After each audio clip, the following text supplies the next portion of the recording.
Hi, in this video we're going to show you how to create a system image backup for a Linux computer and then also show you how to restore it. So we're going to be using the free RescueZilla app to do so. So this is often used to clone your drive, but it also has a backup and restore feature. Alright, so here is our configuration right now. Let's check out the disks. Alright, so here's our OS drive right here, 80 gigs. Then we have this 100 gig backup drive here that we're going to use for our backup. So right now I have a folder called OS Backup, and I already have a previous backup from the other day, so we're going to use the same drive to do so.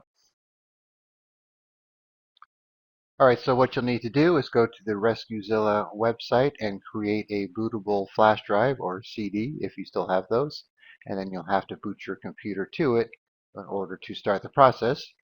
So there are various tools you could use to create a bootable flash drive, so I'll put a link in the description for some that you could check out, and then I'll also put a link in the description for RescueZilla. Alright, so now I'm going to shut down the computer and restart it with my bootable RescueZilla ISO file, and then we'll do the backup.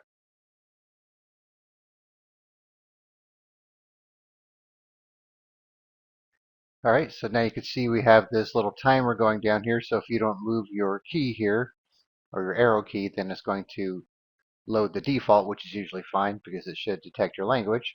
Alright, so we'll pick our language, press enter. Alright, now we're going to want to choose the first option to start RescueZilla.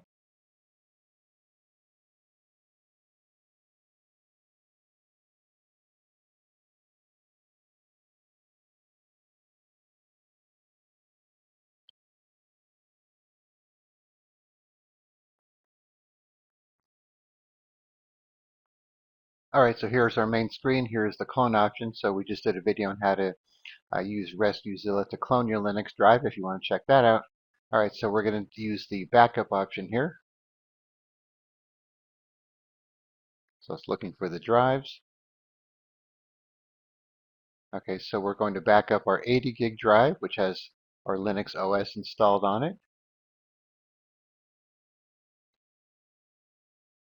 And then you could choose the partitions. Most likely you want to do all of them, unless you have something you need to exclude.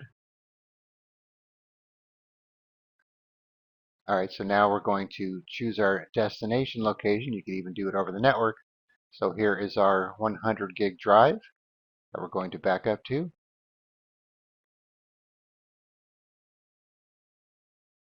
Now it's mounting the drive. Alright, so now we could browse to the folder that we have for our previous backup. And then you could also make a new folder if you don't have a folder already created. So I'll put it in this folder here. Click OK. Can't really fit things on the screen. I'm recording in a low resolution. Okay, so we have everything ready to go here. Here's our path for the backup. Click on Next here. Now it gives it a default name. You could change it if you want. I'll just call this New Backup.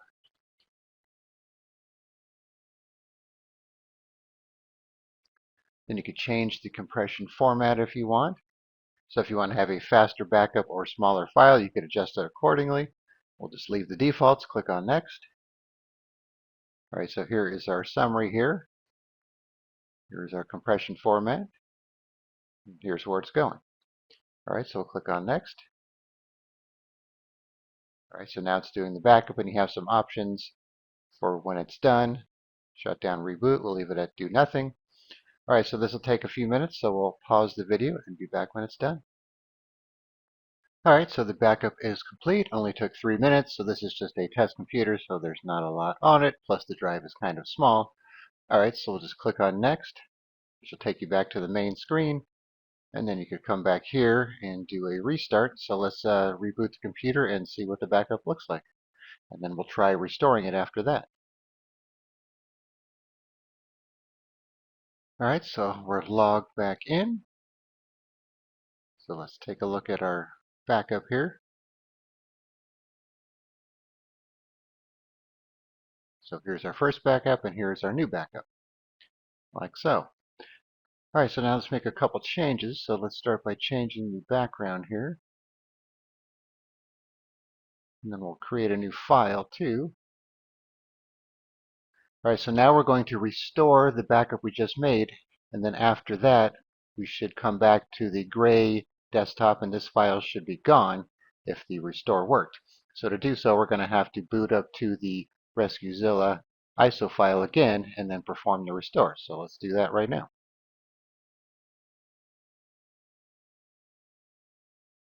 All right, so we're on the same screen here, so let's press Enter.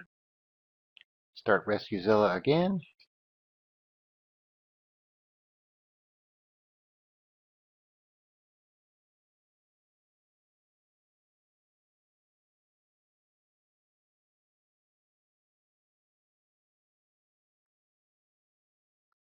All right, so this time we're going to choose the restore option.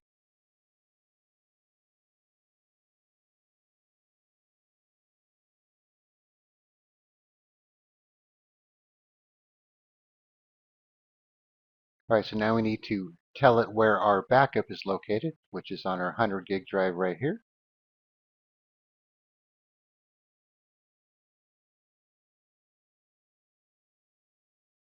All right, then we got to browse to that folder here. So we're going to do our new backup. All right, so here's our new backup right here. So click on Next. Then we need to tell it where we're going to restore it to. So we want to restore it over the OS drive, which is our 80 gig drive. So of course you need to keep in mind that if you have made any changes to your OS drive and then you restore one of these backups, it's going to be lost because it's going to be reverted back to the date and time of this backup. All right, so we'll click on Next. All right, here's the partitions to restore. We'll leave everything checked. Click on Next. All right, here's our summary. Click on Next. Now it's telling you it's going to restore the backup to this drive and will permanently overwrite data on the drive. So we're going to click on Yes. All right, so once again, we'll pause the video and then be back when the restore process is complete. All right, so the restore process has completed. So we'll click on Next again. Now we're back on the main screen, so let's go ahead and reboot and see how it looks.